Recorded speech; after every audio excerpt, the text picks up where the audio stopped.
이번에는 ICT 트렌드를 소개해드리는 ICT 포커스 시간입니다.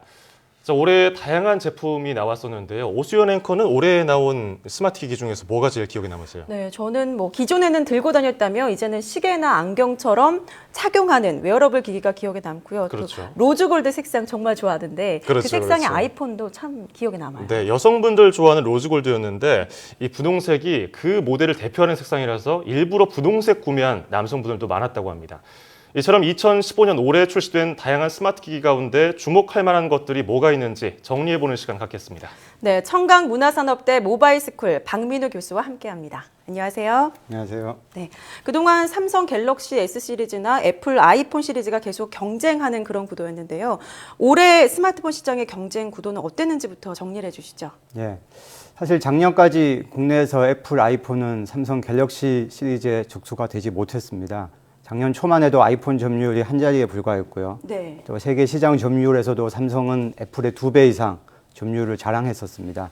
그리고 스티브 잡스 타계 이후에 많은 전문가가 애플의 경쟁력은 더 하락할 것이라고 예상했었습니다. 네.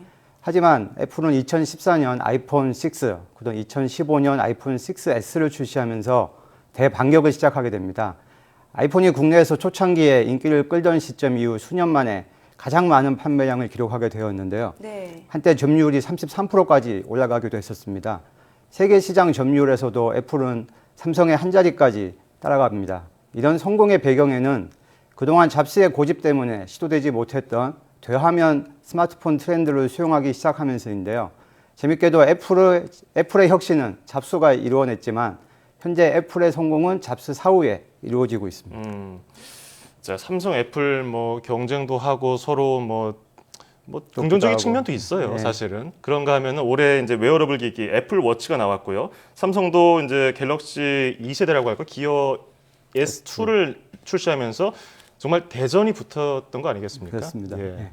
저번 인터뷰에서도 제가 말씀드렸던 내용인데요. 애플 워치 출시 이후에 사실 본격적인 스마트워치 시장이 형성되었습니다.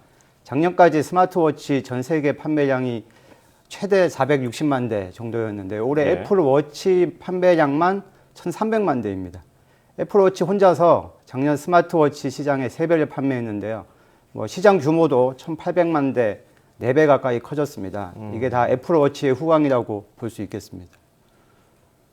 애플 워치 성공에 자극을 받은 삼성 갤럭시 기어 S2도 높은 완성도 제품을 출시해서 매우 성공적인 판매를 기록하고 있습니다. 네. 출시 후 2달 동안 국내에서만 12만 대가 판매되었는데요. 이 수치는 삼성이 출시한 7번의 스마트워치 제품 중에 가장 빠른 판매 속도입니다. 삼성 스마트워치가 이전 제품들과 달리 잘 팔리는 이유는 다양한 기능의 장점도 있겠지만 딱 잘라서 말씀드리면 예쁘기 때문입니다. 네. 중요하죠. 아무리 IT 기계라도 더군다나 손목에 착용하는 제품은 예쁘지 않으면 팔리지 않는다는 사실을 잘 증명하는 사례라고 볼 수 있겠습니다. 네, 그렇군요. 또 지난해까지는 스마트폰에 이어서 그 태블릿 PC가 참 많은 관심을 받았었는데요. 스마트워치가 나와서 그런지 태블릿 PC는 조금 관심이 좀 덜한 것 같거든요. 이런 가운데 마이크로소프트가 새로운 태블릿 PC를 또 출시를 했는데 태블릿 PC 시장은 어땠습니까?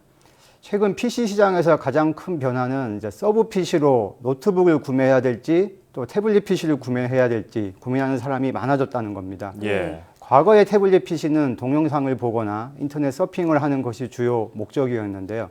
지금의 태블릿 PC는 성능이 거의 노트북 수준까지 높아졌고 다양한 앱들 덕분에 업무용으로 사용이 가능한 수준이 되었습니다. 이번에 출시된 애플의 아이패드 프로는 화면 크기가 무려 13인치입니다. 크네요. 웬만한 노트북 화면보다 더 큽니다. 예. 아이패드 프로 발표회에서 이례적으로 마이크로소프트 임원이 등장해서 마이크로소프트 오피스 제품을 시연하였습니다. 애플하고 마이크로소프트 사이가 좋지 않기 때문에 과거 잡스 시절에는 상상할 수 없는 일이었는데 예. 애플이 아이패드 프로를 업무용으로 포지셔닝하고 있다는 사실을 잘 보여주고 있습니다. 하지만 업무용 태블릿 PC 시장에서 가장 무서운 경쟁자는 마이크로소프트가 올해 출시한 서피스 프로 4입니다. 여전히 업무용 운영체제 환경이 윈도우 OS가 압도적인 걸 생각해보면 윈도우 환경에서 태블릿 PC를 사용할 수 있다는 장점, 그리고 마이크로소프트에서 직접 태블릿 PC를 제조해서 안정성과 완성도를 극대화한 제품이기 때문에 엄청난 기대를 하게 됩니다. 소비자 입장에서는 노트북과 태블릿 PC 사이에서 고민을 또 해야 되고요. 또 애플과 마이크로소프트 제품 사이에서도 고민이 깊어질 것 같습니다. 네. 저는 개인적으로 2016년 태블릿 시장은 애플과 마이크로소프트가 1, 2위를 차지하게 될 것이라고 생각합니다.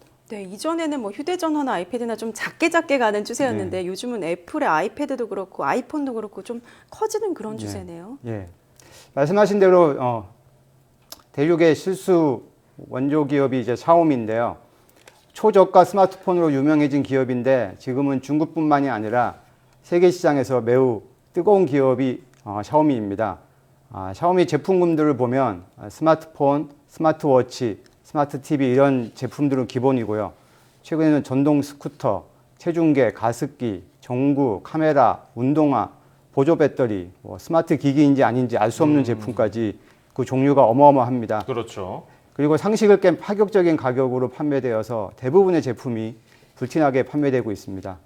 과거에는 이렇게 원가 이하의 싼 가격으로 판매하는 것이 단순히 마케팅 전략이었는데 샤오미는 다릅니다. 대부분의 제품이 네트워크로 서로 연결되어 있고요. 체중계, 가습기, 전구, 운동화 등 모든 샤오미 제품들이 스마트폰으로 제어가 됩니다.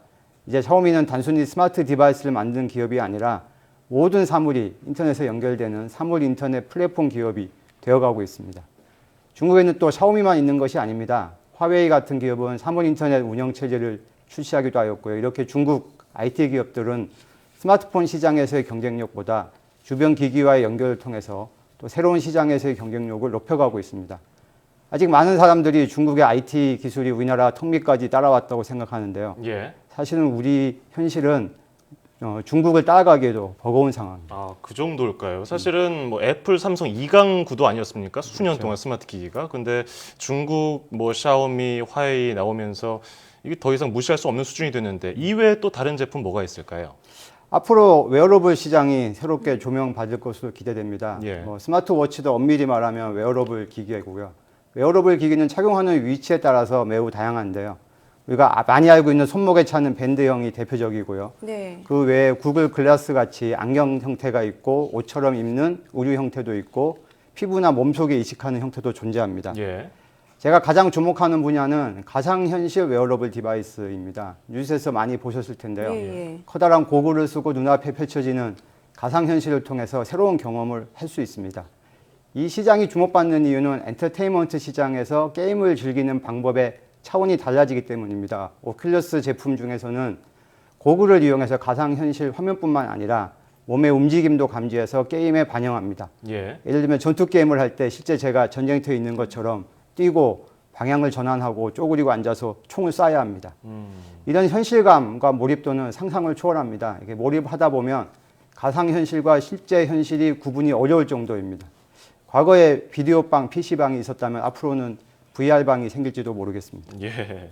네, 올해 주목받았던 스마트 기기들에 대해서 정리를 해봤는데요. 2016년에 출시를 앞둔 새로운 스마트 기기들도 또 있지 않습니까? 네. 또 올해 또 주목받았던 스마트 기기들이 또 내년에 더 성장하는 그런 모양새도 보일 수 있는데요. 몇 가지만 좀 소개를 해주신다면 어떤 것들을 꼽아볼 수 있을까요? 예. 2016년에도 스마트워치 시장이 가장 치열할 것으로 보입니다. 이미 내년에 애플워치 2가 출시 예정에 있고요. 그리고 사물 인터넷 제품들이 본격적으로 상용화될 것으로 기대되는데요. 올해 출시된 제품의 경우 다양한 주변 기기들이 연결되는 수준이었다면 내년에는 자동차, 병원, 가정에 많이 적용될 것입니다. 소위 커넥티드 카라고 불리는 무인 자율주행 자동차들이 본격적으로 선을 보일 거고요. 또 국내 통신사 광고에서 많이 등장하는 커넥티드 홈, 즉 우리 집에 있는 모든 전자기기가 서로 연결되기 시작할 겁니다. 또 병원들은 환자들의 생체 신호를 실시간으로 감지할 수 있게 되어서 보다 정확한 진료가 가능해질 겁니다. 먼 얘기처럼 들리실 수 있겠지만 최근 기술의 발전 속도를 감안하면 내년 이 시간에는 이 모든 것을 눈으로 확인할 수 있을지도 모르겠습니다. 교수님은 이 스마트 기기 중에서 뭐 주로 쓰세요? 스마트폰 제외하고? 저는 태블릿 PC, 예. 그다음 애플워치, 예. 거의 서로 출시되는 건 거의 다 쓰고 있습니다. 그 중에서 가장 좀 유용한 게 뭘까요? 뭐 학생들 가르칠 때거나 일상생활에서. 저는 태블릿 PC를 가장 많이 쓰고 있고요.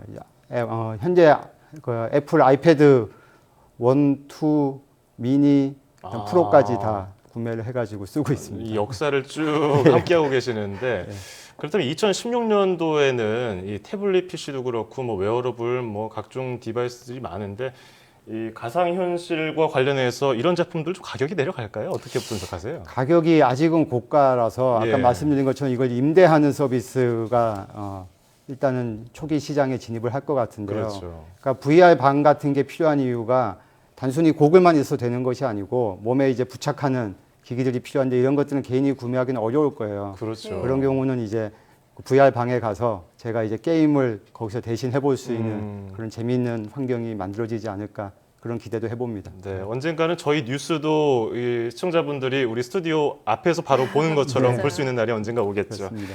자, 지금까지 청각문화산업대 모바일스쿨 박민우 교수와 함께 올해 화제가 된 스마트 기기에 대해서 알아봤습니다. 오늘 고맙습니다. 감사합니다. 고맙습니다.